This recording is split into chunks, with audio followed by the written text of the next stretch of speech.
po guys, lalagyan ko po ng kanin. Wait lang. Lalagyan po. Wait lang. Ayan po guys. Lagyan ko na paya. Matayap. Ba't kanina mapangit ang yata ngayon? Matayap.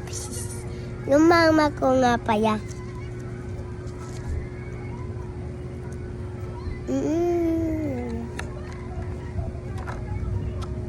Ano, hindi masarap, 'di ba?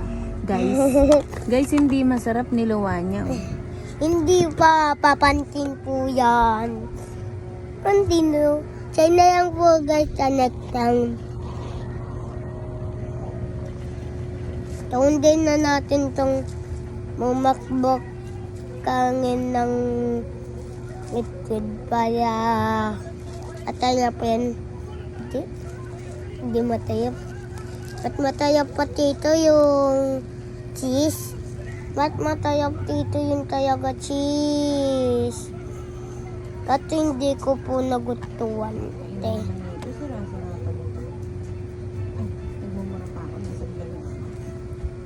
Bye!